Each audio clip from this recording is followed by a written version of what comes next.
First thing is I've got to understand the technology that we got here. Okay, 1 second, back next. Okay, before I start, as ever with Alistair, if in the cricketing terms, he'll bowl you a short ball, and then changes the target halfway through. So I will try and give you some idea of a civics lesson, history lesson, all in one, and what's happened since I arrived in about 1980, off a plane to try and sell aeroplanes here.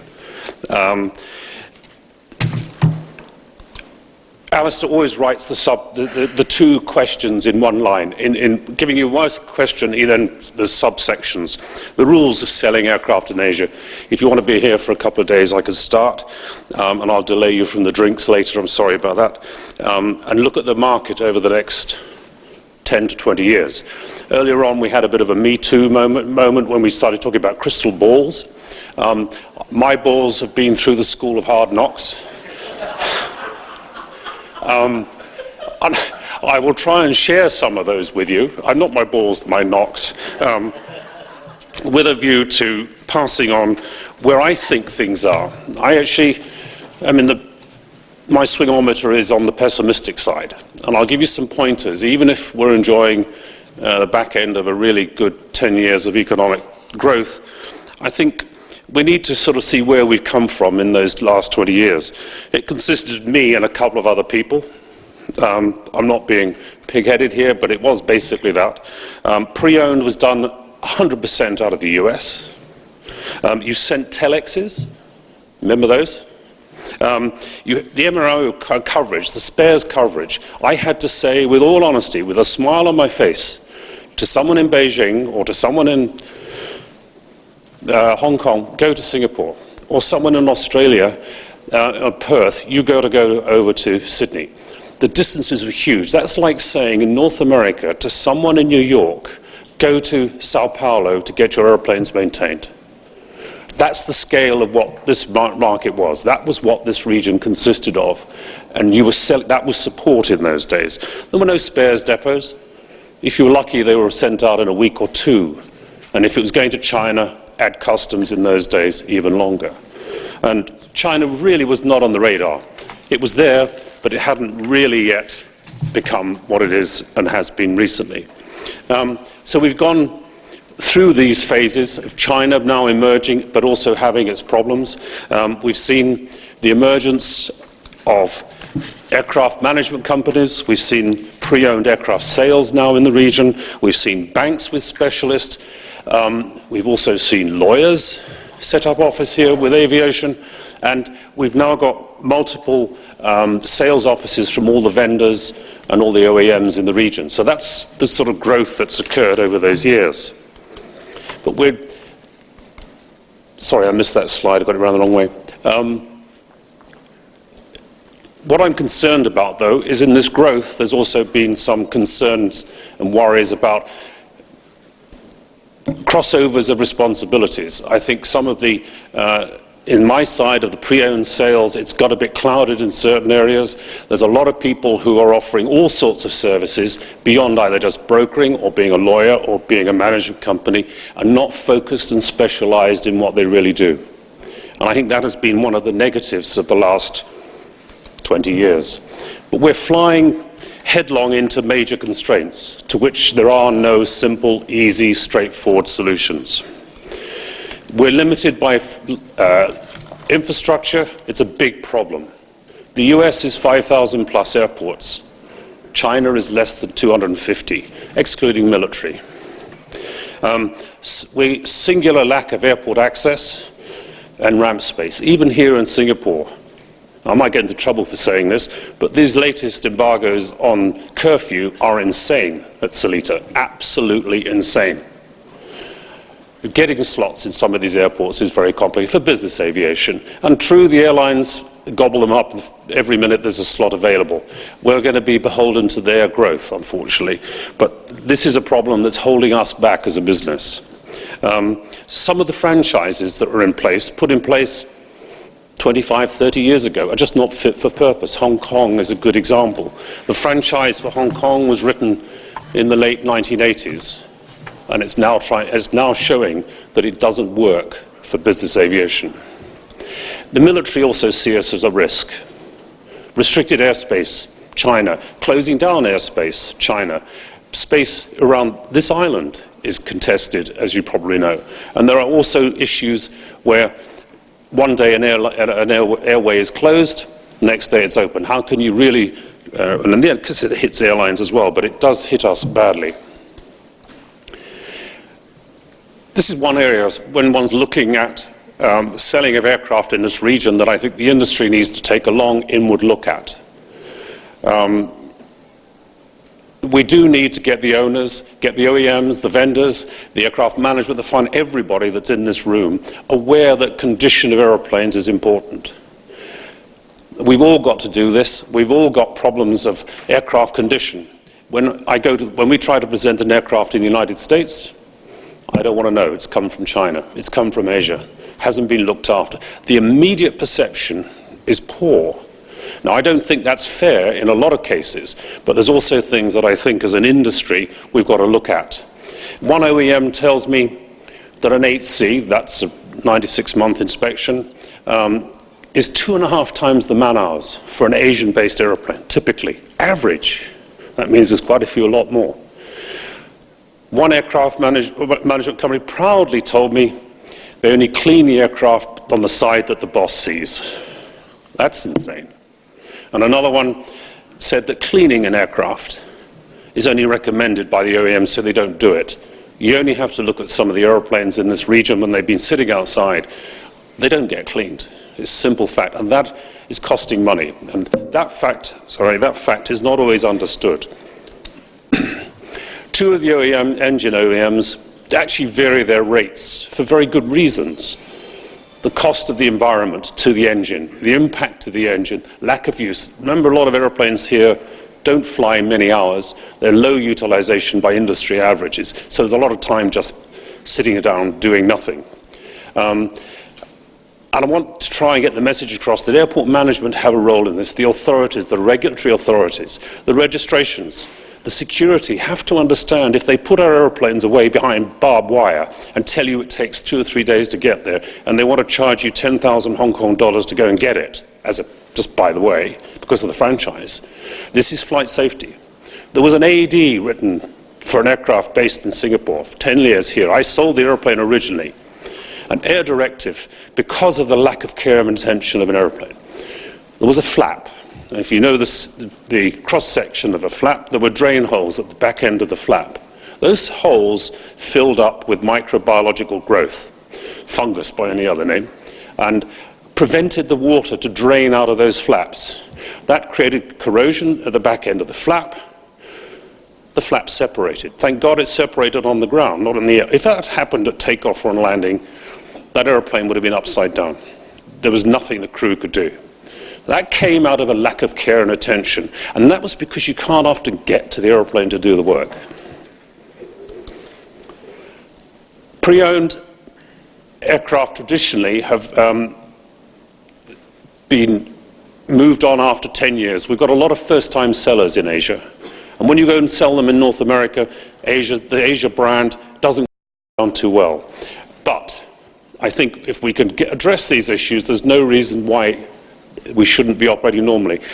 I often end up having to sell the concept of where the aircraft comes from before I get to selling this particular airplane. And I also think there's no need to be shy of China. It's painful. It's like going to the dentist. We all love it, but you've got to do it. It's there, it can be done. It makes complicated deals sometimes, but I love it. I get up in the morning, and I know there's going to be a challenge. There's going to be some WhatsApps and some WeChats that I'm going to go, God, I need another Starbucks. Anyone that knows me, I'm a consumer of Starbucks. But it can be solved. I say to the lawyers, I say to people in North America, do not worry about China. I know things about repossession, all that. I'm not talking about that. I'm talking about a normal transaction. The crystal ball bit, before looking forward, I've got to look back a little bit and just remind us of where we've come from, because I think it will point and has some warning signs of where we might be headed. I had the fortune to work on the Global Express when it started, when it was just an idea. It was just a dream. and that was back in about 1992. And that time, both manufacturers predicted a total market of 400 aeroplanes for that category, G5 and Global. Just 400. They both went to the boards with about 50 aircraft LOIs, both Gulfstream and Bombardier, predicting a market of 400. Today, they're close to, there's just over 1,000 G5, G550 series, 650, and 800 plus Globals. So their crystal balls weren't very good back in 1992. But they took the challenge and went ahead with it. Interestingly, Dassault said, because there were 400 airplanes, there's no market, too small, we're not going in there. And they had an airplane called the Falcon 9000, I'm sorry. Some of you probably have even heard of it, but it got scrapped because the market was not big enough. And look what that did to Dassault for several years, catching up because of that decision, because when they looked at the market, they didn't like what they see. The traditional markets for this part of the world were normally Australia, Indonesia, Philippines, Malaysia, and China was just getting a taste, just beginning to put its toe in the water. And I always used to like the fact that China was a military market. The custodians of the Communist Party were using the biggest capitalist tool, which I rather liked, because it seemed to be a bit hypocritical, but that was the market. It was the Navy and the Air Force in those days. There was no there was no private in China. So looking back 10 years to 2008, you may remember that the Gamma report, or the industry, was delivering about $25 billion worth of aircraft. That's all types, helicopters. It also includes things like Cessna 150s and going all the way up. The whole industry was delivering that amount of equipment. 1 year later, 2009, 20% down, 19 billion. Big, big drop. But look what happened last year, 2018. We just got back to where we were. We're only back 10 years to where we were in 2008. Excuse me.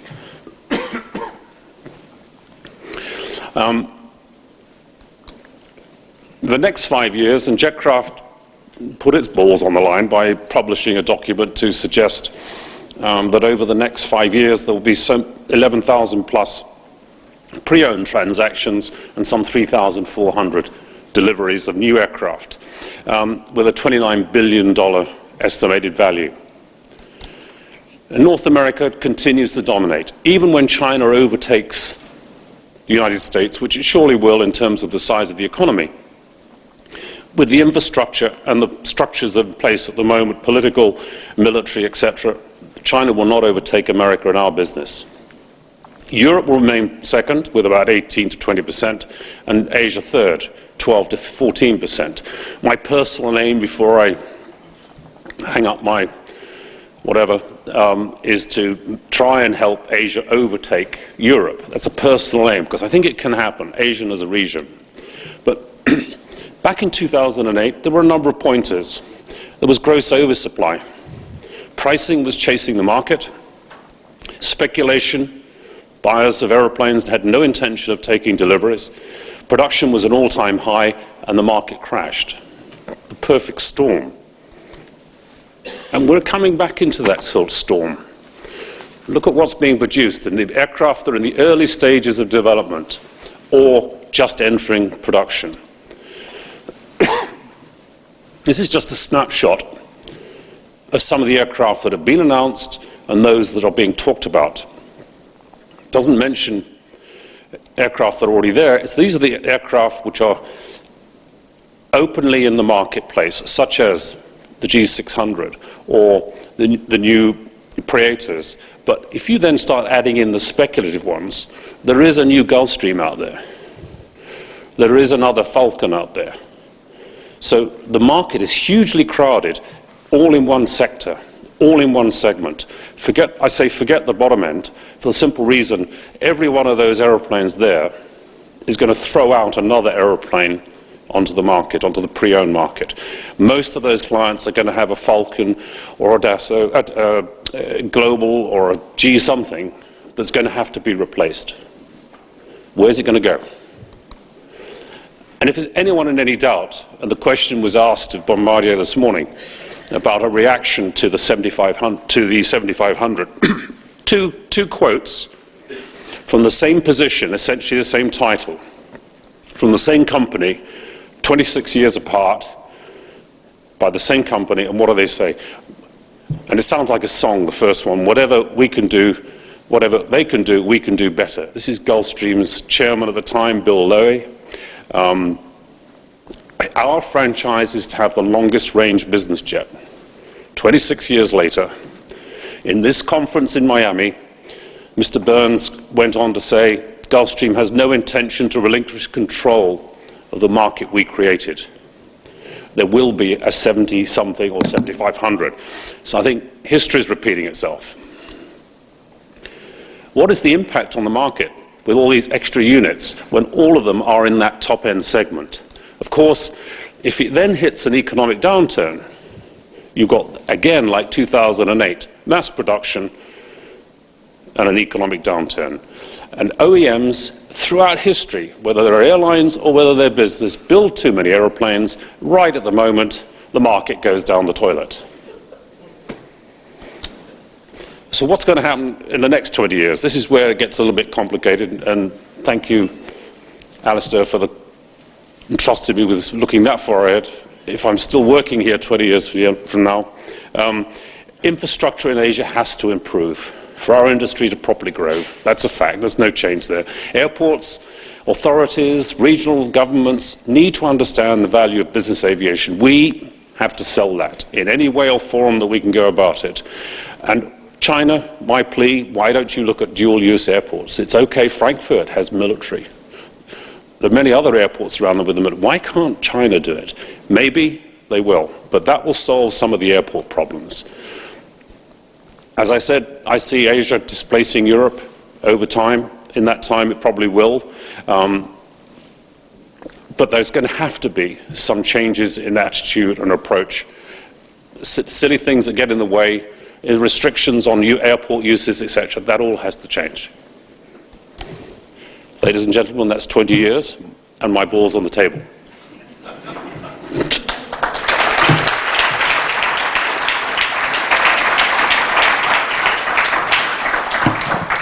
Any questions for David? I think Slido, there was one about living in Asia for 20 years and fungus, but I think we'll leave that one. And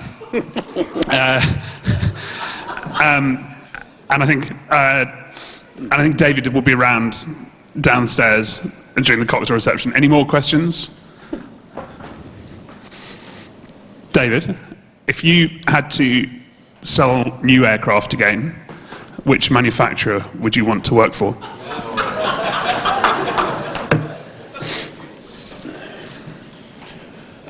Recognizing that I'm at the tail end, sunset, whatever, Aerion. Ha ha ha. I think supersonic will come, but it's got a few technology problems to overcome. And there's another question. Have you written a book? This is on Slido. Yes. Who's publishing it, Alistair? It's actually being published by Corporate Jet Investor, and it will be available next month in stores near you. All good internet. We're just having the final lawyer read through. Any more questions? If not, thank you very much, David. Dinner and cocktail reception is downstairs. Thank you. Okay. That was really nice. That was great. That was really good.